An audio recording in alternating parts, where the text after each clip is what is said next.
Fourth unit का role of religion and language in India. तो first of all करेंगे role of religion in India, कि religion धर्म का भारतीय राजनीति में क्या प्रभाव है। तो इंडिया एक ऐसा डेमोक्रेटिक कंट्री है जिसने सेकुलरिज्म अडॉप्ट किया हुआ है, कि यहाँ किसी एक धर्म की स्ट्रेंथ ही नहीं, यहाँ सभी धर्मों के लोग रहते हैं। और इसीलिए इंडियन कॉन्स्टिट्यूशन के अकॉर्डिंग इंडिया एक सेकुलरिज्म या सेकुलरिस्ट कंट्री माना जाता है, कि सभी नागरिकों को धार्मिक स्वतंत्रता दी गई है, रिलीजन फ्रीडम दी गई है, रिलीजन के बेसिस पे किसी के साथ कोई भेदभाव नहीं किया जाएगा, ना रिलीजन के बेसिस पे किसी को कोई पॉलिटिकल पोस्ट, और ना रिलीजन के बेसिस पे किसी के साथ किसी भी गवर्नमेंट या पब्लिक सेक्टर में किसी भी सर्विस के लिए भेदभाव नहीं किया जाएगा। बल्कि कुछ जो माइनॉरिटी में है धर्म की रिलीजन के बेसिस पे माइनॉरिटी में रिजर्वेशन भी दिया गया है। और रिलीजन की जो डाइवर्सिटी है वही शो करती है कि इंडियन कॉन्स्टिट्यूशन में 22 लैंग्वेजेस को अप्रूवल दी गई है, कि 22 भाषाओं को हमने मान्यता इसीलिए दी है। किसी और कंट्री में इतनी भाषाओं को मान्यता नहीं दी गई है, कि हमारी नेशनल लैंग्वेज राष्ट्रीय भाषा हिंदी है, फिर भी 21 और भाषाओं को मान्यता दी गई है। ये सेकुलरिज्म को ही प्रूव करता है या शो करता है। तो first of all religion in India, तो इंडिया एक सेकुलर स्टेट है, धर्मनिरपेक्ष राष्ट्र है। इसके संविधान ने भी इस चीज को एक्सेप्ट किया है कि यहाँ पर धर्म के नाम पर कोई भेदभाव नहीं होगा। हिंदू, मुस्लिम, सिख, ईसाई, इनके बीच जो कम्युनल डिस्प्यूट होते हैं, सांप्रदायिक दंगे होते हैं, उनमें धर्म लेकिन एक बड़ा रोल प्ले करता है। लेकिन फिर भी इंडियन पॉलिटिक्स में, इंडियन कॉन्स्टिट्यूशन या इंडियन लॉ के अकॉर्डिंग इंडिया में सभी धर्मों को समान महत्व प्रदान किया गया है। लेकिन धर्म कम्युनल लेवल पे या रीजनल लेवल पे कास्ट के बाद अगर कोई डोमिनेटिंग फैक्ट है जो इंडियन पॉलिटिक्स को हार्म करता है, हानि पहुंचाता है कास्ट के बाद, तो वो है रिलीजन। कि कास्ट से उच्च फिर हम अपने धर्म को देखने लगते हैं राजनीति में। सबसे पहले तो हम अपनी जाति को महत्व देते हैं, जाति के बाद महत्व देते हैं, अगर वोट भी डालें तो धर्म को महत्व देते हैं, जो नेशनल इंटीग्रिटी के लिए एक हार्मफुल फैक्ट है, उसके लिए चुनौती के रूप में खड़ा होता है। तो सबसे पहले डिफाइन किया गया है धर्मनिरपेक्ष, कि सेकुलर क्या होता है,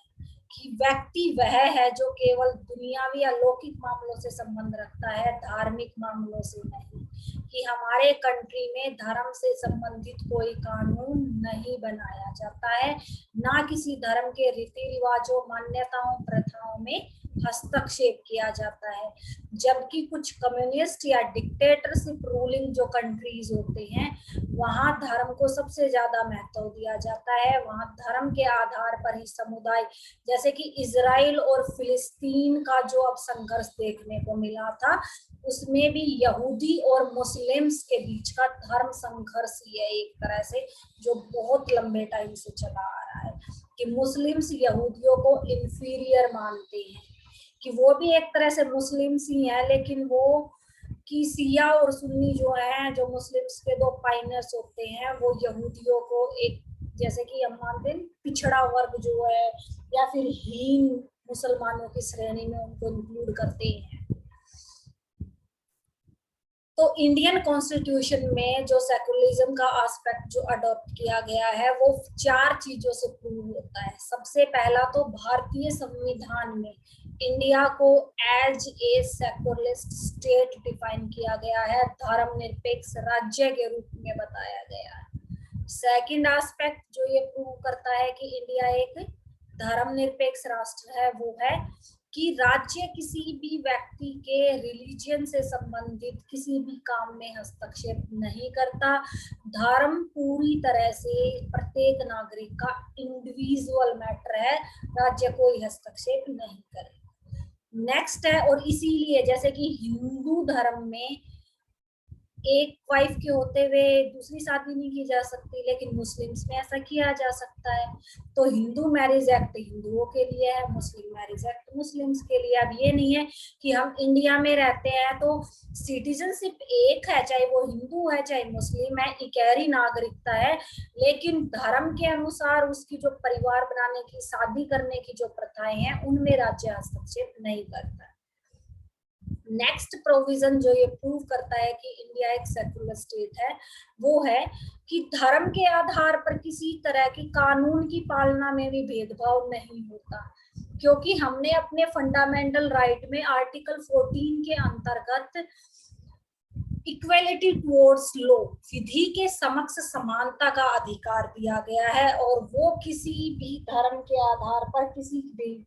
साथ भेदभाव की मनाही करता है कि कानून के सामने सब एक जैसे हैं, कोई धर्म के आधार पर छूटा बड़ा नहीं। और नेक्स्ट फोर्थ मोस्ट इंपोर्टेंट चीज जो प्रूव करती है, एक तो मोस्ट इंपोर्टेंट सबसे पहले है कि इंडिया ने अपने संविधान की प्रस्तावना में पैरेम्बल में वर्ड इंक्लूड किया गया है सेकुलर स्टेट, धर्मनिरपेक्ष राष्ट्र। और दूसरी मोस्ट इंपोर्टेंट फंडामेंटल राइट्स जो दिए गए हैं, उसमें आर्टिकल 25 से लेके 28 तक जो फंडामेंटल राइट्स हैं वो रिलीजियन फ्रीडम से रिलेटेड है, धार्मिक स्वतंत्रता से संबंधित अधिकार है, जिसमें धर्म के आधार पर कोई शैक्षणिक संस्था स्थापित करने, किसी भी धर्म की पालना करने, अपने धर्म के अनुसार रीति रिवाजों की पालना, और किसी दूसरे को किसी का धर्म पालना के लिए, कर देने के लिए, धन देने के लिए बाध्य नहीं किया जा सकता है। तो ये 4 वो एस्पेक्ट्स है जो इस चीज को प्रूव करते हैं कि इंडिया एक सेकुलर स्टेट है। लेकिन फिर भी इंडियन पॉलिटिक्स की, इंडिया एक धर्मनिरपेक्ष राष्ट्र होते हुए भी इंडिया की जो राजनीति है, जो चुनाव होते हैं, इंडियन पॉलिटिक्स, सरकार के निर्माण से लेके प्रेशर ग्रुप्स तक दंगे फसाद होते हैं, उनमें धर्म एक बहुत बड़ा रोल प्ले करता है।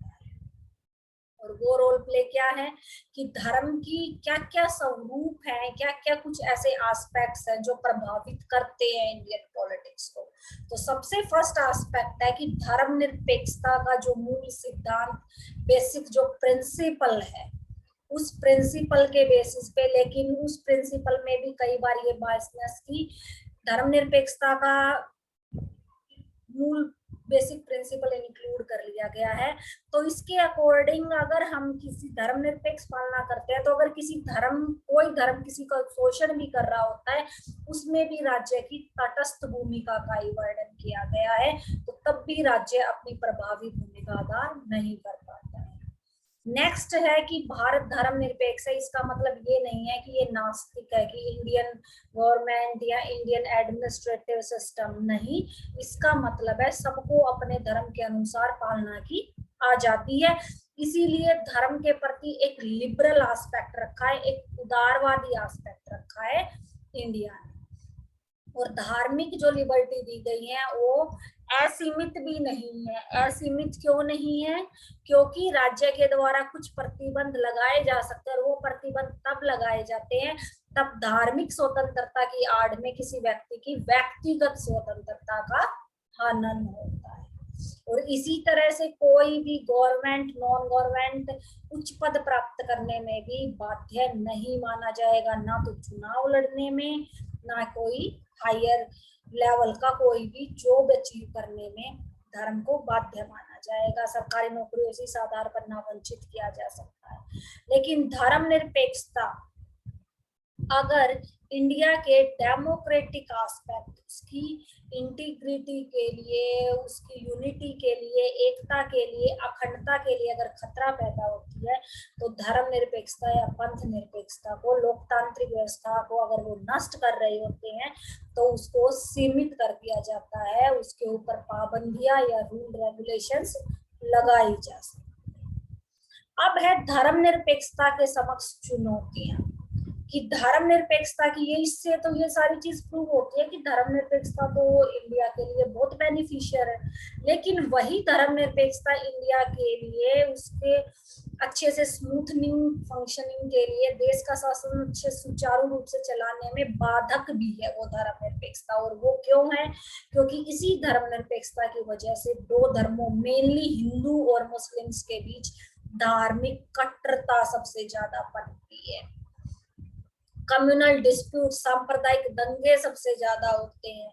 जो विभिन्न धर्मों को मानने वाले साधु संत मौलवी होते हैं, वो धार्मिक, जैसे मुस्लिम मौलवी फतवे जारी कर देते हैं ना, और पुजारी वगैरह भी कुछ ऐसे,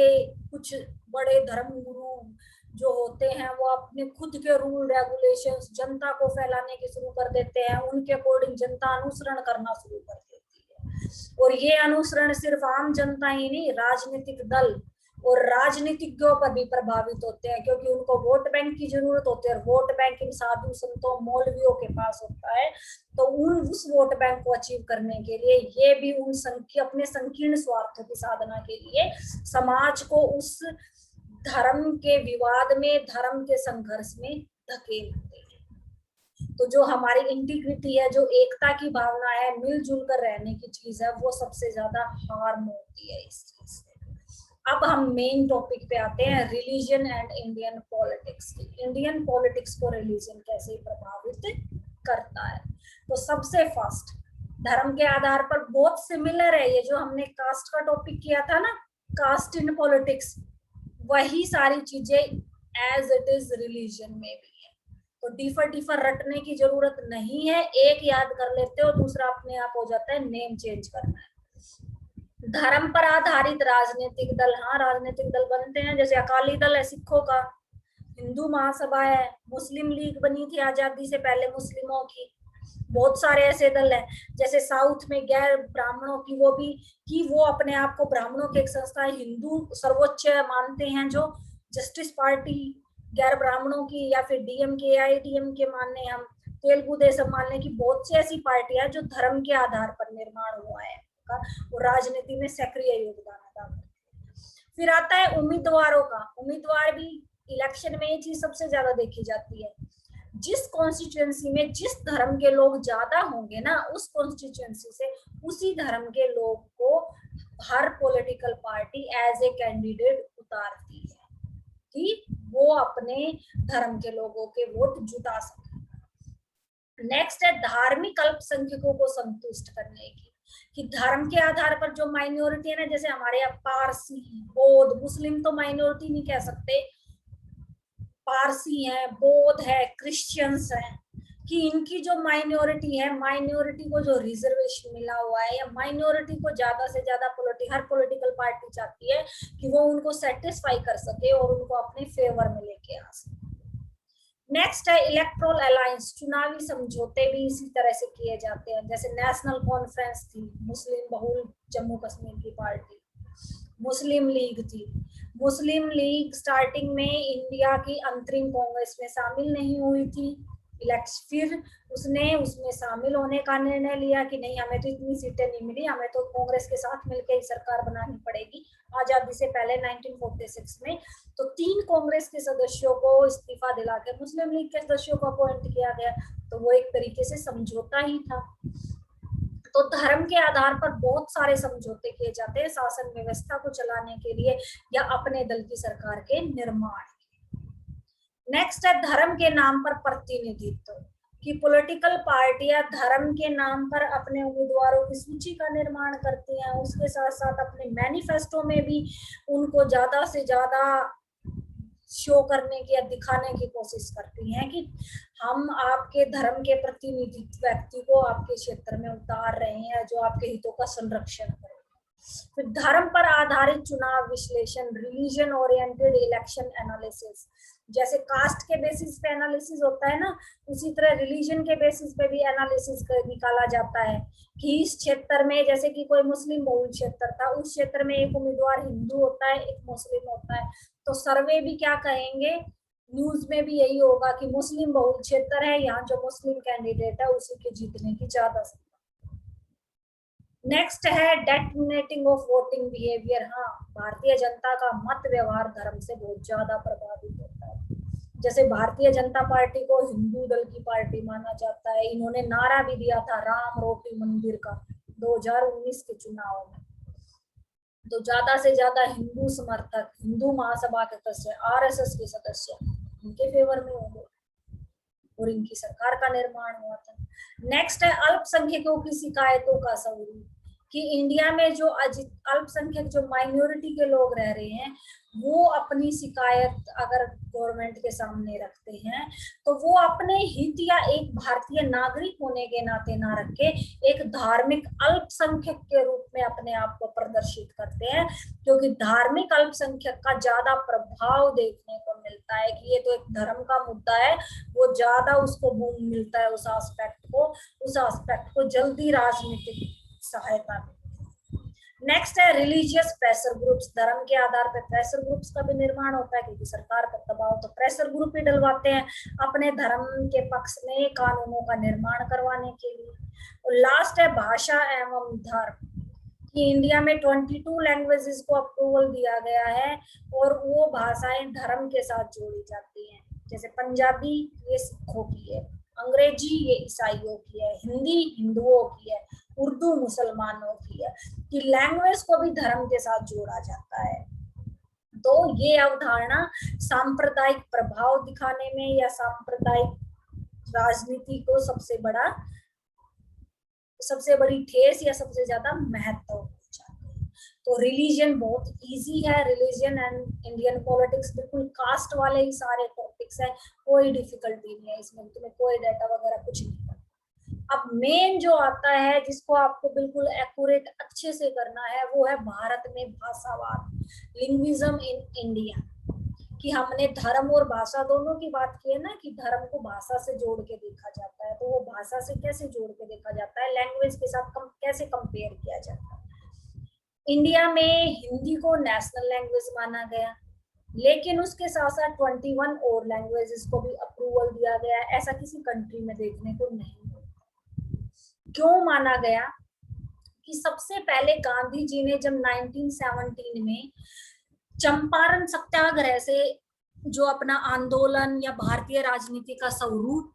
धारण किया था या भारतीय स्वतंत्रता आंदोलन में सक्रिय योगदान शुरू किया था,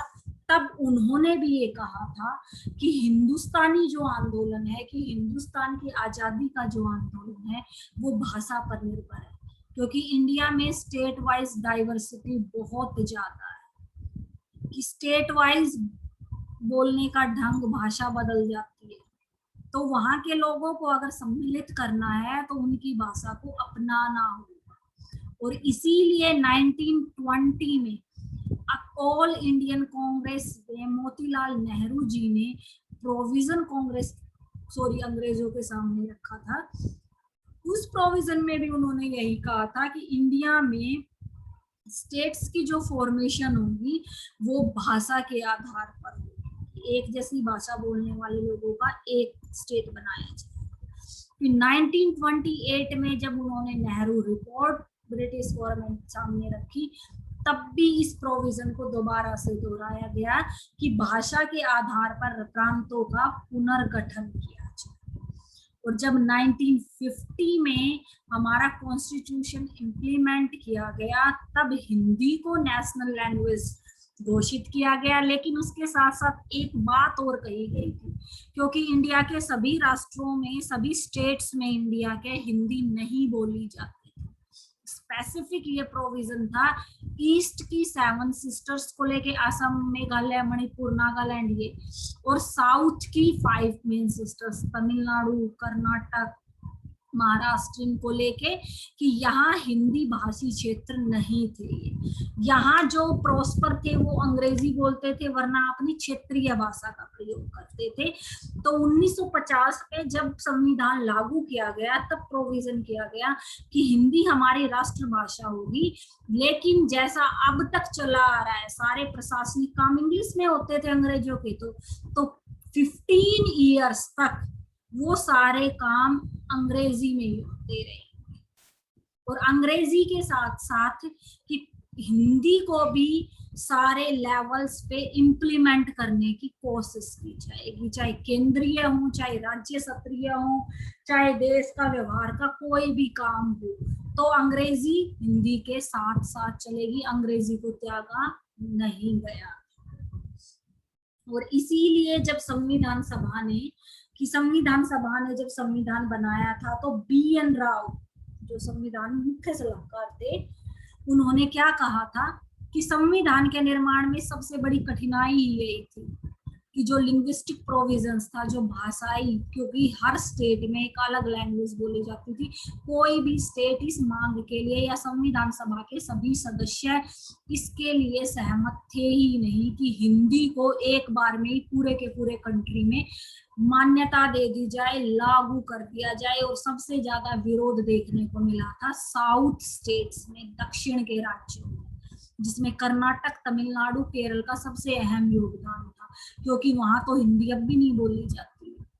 इसीलिए आयंगर समिति, जो भाषा आयोग कमेटी बनाई गई थी, उसमें इंक्लूड थे और हमारी प्रारूप समिति में भी थे। उन्होंने क्या कहा था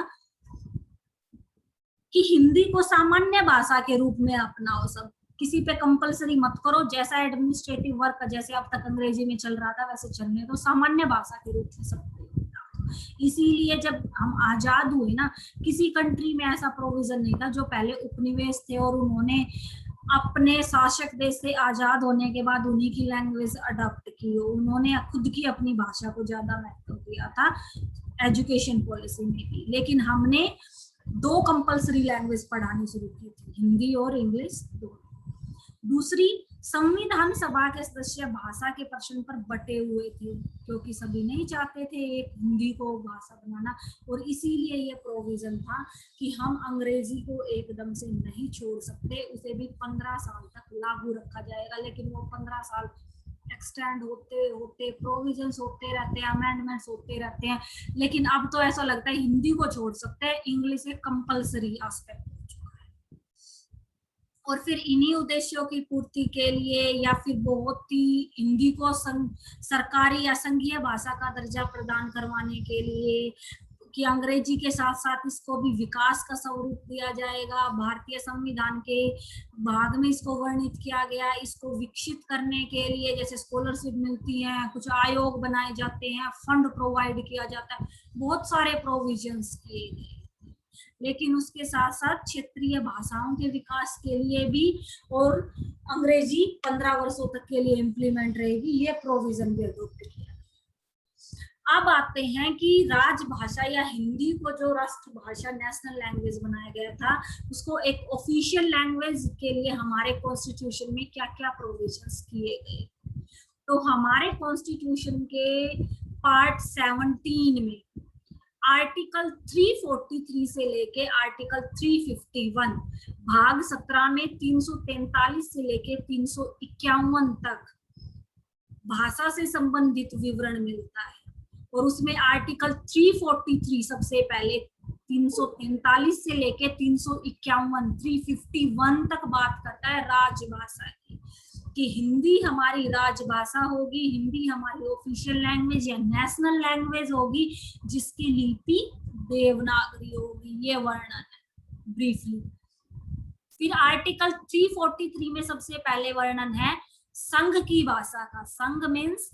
हम एक संघ के रूप में सारे स्टेट, एक फेडरलिज्म के रूप में एक फेडरलिस्ट कंट्री है इंडिया, जो 28 स्टेट्स और कुछ यूटीज से मिलके बना है। तो पूरे के पूरे संघ की एक ऑफिशियल लैंग्वेज होगी हिंदी, जिसकी लिपि देवनागरी है। फिर आर्टिकल 344 में कहा गया है राजभाषा आयोग,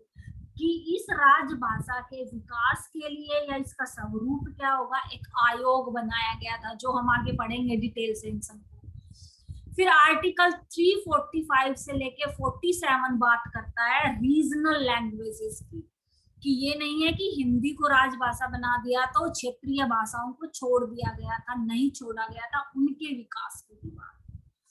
फिर है आर्टिकल 348 से लेके 49, इन 2 आर्टिकल्स में डिस्क्रिप्शन है कि हमारी जुडिशरी सिस्टम,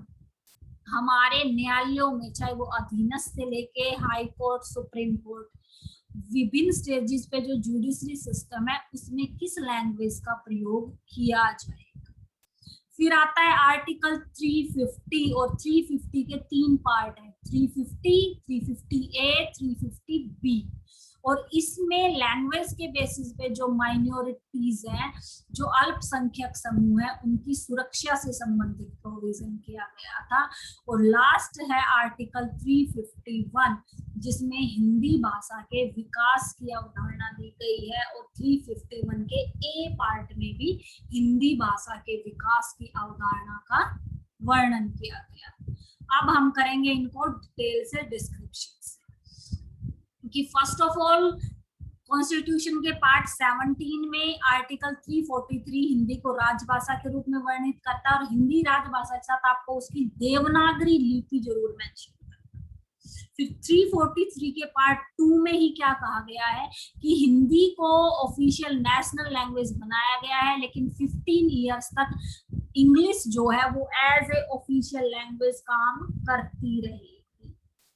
और इसीलिए एक प्रोविजन 1963 में पारित किया गया था, जिसको 343 आर्टिकल का पार्ट 3 ही माना जाता है। और उसमें क्या कह दिया गया था कि पहले तो 15 साल के लिए कहा गया था अंग्रेजी एक ऑफिशियल लैंग्वेज रहेगी, लेकिन 65 में इंग्लिश को कि कोई फिक्स टाइम पीरियड नहीं है कब तक रहेगी ये ऑफिशियल लैंग्वेज, ये प्रोविजन कर दिया गया था अमेंडमेंट के थ्रू, कि 1963 के राजभाषा अधिनियम को परिवर्तित करके 1965 में ये प्रोविजन किया कि अंग्रेजी को अनिश्चित काल के लिए ऑफिशियल लैंग्वेज बना दिया गया, जो अब एक तरीके से कंप्यूटराइजेशन या टेक्नोलॉजी के वर्ड में या टेक्नोलॉजी इरा में कंपलसरी ही हो गई है, जिसको नहीं छोड़ा जा सकता। फिर आता है आर्टिकल 344 कि 344 आर्टिकल क्या कहता है कि संविधान के लागू होने के 5 वर्ष बाद एक राजभाषा आयोग का गठन किया जाएगा, और वो राजभाषा आयोग हर 10 वर्ष बाद स्थापित होगा। कॉन्स्टिट्यूशन 1950 में लागू हुआ, तो मीन्स 1955-56 में एक राजभाषा आयोग बना, फिर हर 10 वर्ष बाद एक राजभाषा आयोग का गठन होगा, और राजभाषा आयोग का अध्यक्ष या उसके सदस्यों की नियुक्ति राष्ट्रपति के द्वारा की जाएगी। और इसीलिए 5 इयर्स बाद 1955 में पहला राजभाषा आयोग बना था बीजी खेर की अध्यक्षता में, कि बीजी खेर को उसका चेयरपर्सन नियुक्त किया गया था, और 21 सदस्य और थे इस कमेटी में, जिन्होंने 1957 को अपनी रिपोर्ट पब्लिश की थी। और इस रिपोर्ट में भी उन्होंने यही कहा था कि हिंदी को अगर विकसित करना है तो एजुकेशन में, एडमिनिस्ट्रेशन में, पब्लिक प्लेसेस में या रूटीन के जो कार्यक्रम होते हैं वो उसमें ज्यादा से ज्यादा यूज की जाए, इंग्लिश की जगह हिंदी का ज्यादा से ज्यादा प्रयोग होना चाहिए। सुप्रीम कोर्ट या अखिल भारतीय परीक्षाओं में कि यूपीएससी की जो एग्जाम होता था या सुप्रीम कोर्ट में जो भी डिसीजंस वगैरह होते थे, उसमें डिसीजंस सिर्फ इंग्लिश लैंग्वेज में होते थे। पहले यूपीएससी का पेपर भी सिर्फ इंग्लिश लैंग्वेज में ही आता था, तो इस कमेटी की सिफारिश से ही उसको बाइलैंग्वेज किया गया था एग्जाम को, या फिर कोई भी सुप्रीम कोर्ट डिसीजन देगा उसको जिस व्यक्ति से संबंधित वो डिसीजन है उसकी रीजनल लैंग्वेज में भी उसको उस डिसीजन की कॉपी मिलनी चाहिए, उसको अंग्रेजी ना आती हो। फिर भाषाओं के विकास के लिए एक नेशनल एकेडमी की स्थापना की गई थी, जो नेशनल एकेडमी आजकल हिंदी से संबंधित सेमिनार्स कराती है, स्कॉलरशिप प्रोवाइड कराती है, साहित्य अकादमी जिसको बोलते हैं। नेक्स्ट है कि स्टेट और सेंट्रल गवर्नमेंट जितना भी आपस में या एक दूसरी स्टेट्स के साथ रिलेशंस के लिए, आजकल तो मेल का जमाना है, कि पत्र व्यवहार में हमेशा हिंदी का प्रयोग किया जाएगा, ये 1955 की बात।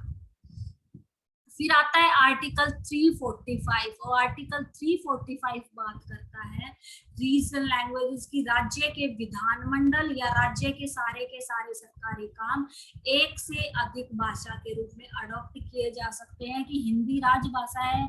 अंग्रेजी को अनिश्चित काल के लिए दे दिया गया था, लेकिन वो अपनी क्षेत्रीय भाषा में भी प्रोविजन कर सकते हैं।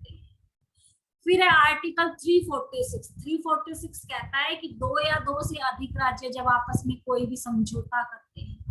तो वो समझौते की भाषा राजभाषा हिंदी होगी या फिर वहां का एडमिनिस्ट्रेटिव वर्क किस लैंग्वेज में होता है, उनकी क्षेत्रीय भाषा में होता है या अंग्रेजी में होता है, उनमें से होगा कि हिंदी में भी और उनकी क्षेत्रीय भाषा या अंग्रेजी है तो अंग्रेजी। नेक्स्ट आर्टिकल 348 है कि आर्टिकल 348 की राष्ट्रपति राज्य को यह निर्देश दे सकता है कि उस भाषा को जो उस क्षेत्र में या उस राज्य में बोली जाती है, यूज की जाती है, उसको वो राज्य शासकीय मान्यता प्रदान कर सकता है। नेक्स्ट आर्टिकल 348, आर्टिकल 348 कहता है सुप्रीम कोर्ट, हाई कोर्ट या जितनी भी ट्रिब्यूनल्स हैं, जितने भी आदेश, निर्णय या कोई भी अध्यादेश जो पारित किया जाता है वो अंग्रेजी भाषा में होगा, क्योंकि हाई कोर्ट, सुप्रीम कोर्ट जो भी आदेश या डिक्री देंगे वो अब भी इंग्लिश में ही होता है, अब रिसेंट तक इंग्लिश में होता है। और इसके लिए कई बार याचिकाएं डाली जा चुकी हैं कि आम नागरिक जो इन निर्णयों से प्रभावित होते हैं उन्हें तो वो समझ ही नहीं आता, और ये प्रोविजन अब तक पेंडिंग ही है, अब तक इसका कोई डिसीजन नहीं हुआ, अब तक अंग्रेजी भाषा को वहां पर यूज किया जाए। फिर आते हैं आर्टिकल 350 की। आर्टिकल 350 क्या कहता है कि जो माइनॉरिटी से रिलेटेड है या किसी भी व्यक्ति के संघ या राज्य के किसी अधिकारी से शिकायत का प्रोविजन है, तो वो एप्लीकेशन देता है, आवेदन पत्र जब कोई व्यक्ति देता है तो उसे हिंदी लैंग्वेज ना आती हो तो वो अपनी रीजनल लैंग्वेज को उसमें इंक्लूड कर सकता है, अपनी रीजनल लैंग्वेज में आवेदन पत्र व्यक्ति दे सकता है। और इसीलिए भारत में जो रीजनल लैंग्वेजेस हैं जो स्टेट्स में बोली जाती हैं उसको ज्यादा प्रोत्साहित किया गया है, बढ़ावा दिया गया है, और रीजनल लैंग्वेज को किसी भी स्टेट के एडमिनिस्ट्रेटिव वर्क के लिए या फिर उसकी शिक्षण संस्था में शामिल करने की बात कही गई है आर्टिकल 345 में, आर्टिकल 345 में। और इसी के अंतर्गत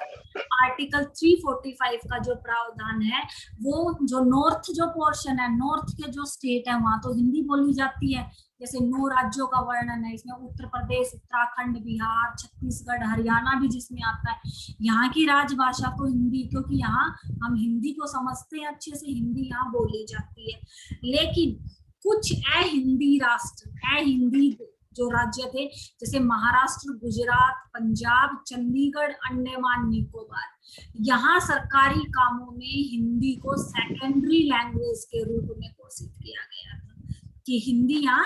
as a secondary language use की जाएगी। फर्स्ट यहाँ पर एडमिनिस्ट्रेटिव वर्क के लिए जो लैंग्वेज यूज होती थी वो इंग्लिश नहीं थी, वो इनकी रीजनल लैंग्वेज थी। जैसे पंजाब में पंजाबी में होता था, जब हरियाणा और पंजाब से अलग नहीं हुआ था ना, तब स्कूलों में हिंदी के साथ साथ पंजाबी भी पढ़ाई जाती थी, हिंदी, अंग्रेजी और पंजाबी कंपल्सरी। इसके साथ साथ जो ईस्ट की जो स्टेट थी, मेघालय, मिजोरम, नागालैंड, यहाँ, और इसके साथ साथ केरला की भी बात आती है, यहाँ अंग्रेजी ज्यादा अच्छे से बोली जाती थी, समझी जाती थी, तो यहाँ राजकाज के काम के लिए, ऑफिशियल वर्क के लिए अंग्रेजी को अप्रूवल दी गई। अब बात करते हैं कि हमारी 8th शेड्यूल में 22 लैंग्वेजेस का डिस्क्रिप्शन मिलता है, और वो 22 लैंग्वेजेस इस चीज को शो करती हैं कि इंडिया में स्टेट वाइज कितनी डाइवर्सिटी है, और सभी स्टेट्स को इक्विवेलेंट लेके आने के लिए, एक संघ को संपूर्ण आधार प्रदान करने के लिए सभी स्टेट्स की मेनली जो है, जैसे हम कहेंगे हरियाणवी नहीं, हरियाणा पंजाब से निकल के बना था, पंजाब इसमें इंक्लूड है पंजाबी, और हरियाणवी हमारी पंजाबी और हिंदी दोनों का मिक्स ही बोला जाता है उसको, कि वो एक बोली के रूप में मानी जाती है, भाषा के रूप में नहीं है इतना विकसित शब्द उसका। तो ये 22 भाषाएं हैं। जब इस अनुसूची को इंट्रोड्यूस किया गया इसमें सिर्फ 14 भाषाएं थी। 21 अमेंडमेंट जो 1967 में हुआ तो सिंधी को जोड़ा गया। फिर 71 अमेंडमेंट जो 1992 को हुआ तो नेपाली, कोंकणी, मणिपुरी को जोड़ा गया।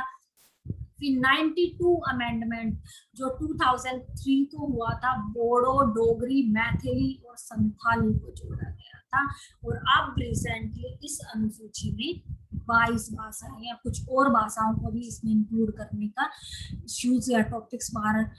लेकिन अब रिसेंटली तक इसमें सिर्फ 22 भाषाओं को ही सम्मिलित किया गया है। आज हम सिर्फ यहीं तक करेंगे कि कौन से आर्टिकल के अंतर्गत भाषा से संबंधित क्या प्रोविजन किया गया है, ये आपको बहुत ध्यान से पढ़ना है कि आर्टिकल 343 से लेके 351 तक हर एक आर्टिकल में अलग अलग चीज मेंशन है, तो वो किस चीज को डिस्क्राइब करती है, किस चीज